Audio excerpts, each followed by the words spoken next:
बल्दिया उज़्मा कराची के fire brigade के fire fighters के देरीना मसाइल के हल के लिए fire brigade employees action committee का क़याम अमल में लाया गया था। इस कमेटी का किसी सियासी जमात से या ग्रुप से तो यकीनी तौर पर कोई ताल्लुक नहीं है, ना होगा। शाहिद कादरी को कन्वीनियर मुकर्रर किया गया है और सजन यूनियन CBA एक्शन कमेटी की मुकम्मल सरपरस्ती करेगी। इन ख्यालात का इजहार सैयद जुल्फ़िकार शाह ने आज KMC fire brigade fire fighters की एम्प्लॉयज एक्शन कमेटी के पहले इजलास की सदारत करते हुए कही। उन्होंने कहा कि फायरमैनों के लिए तो वैसे ही जद्दोजहद करते चले आ रहे हैं, लेकिन अब KMC फायर ब्रिगेड के फायर फाइटर के देरीना मसाइल के हल के लिए fire brigade employees action committee हरकत में आएगी और यकीनी तौर पर इनके फायर अलाउंस हो या फिर ये जिस तरह आग के अंदर कूद पड़ते हैं और अपने जानो माल और अपने बीवी बच्चों बुजुर्गों माँ बाप सबको एक तरफ रख कर दूसरे के माल और जान को महफूज बनाते हैं और उसमें अपनी जान कुर्बान करते हैं, जो हालिया अभी कुछ दिन पहले न्यू कराची का सानिया सामने है। ताहम हुकूमत ने भी यकीनी तौर पर साथ दिया था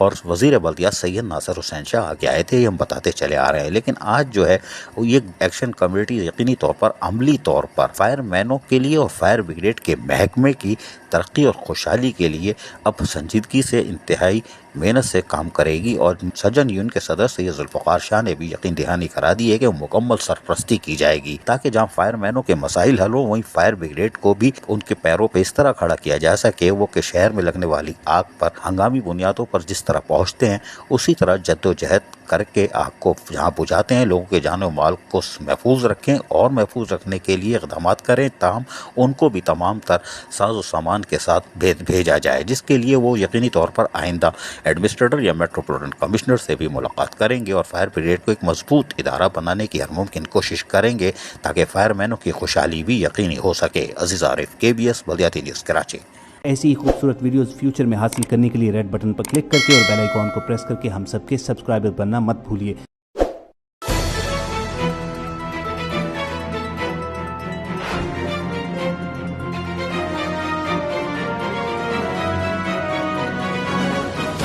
KBS बल्दियाती न्यूज़।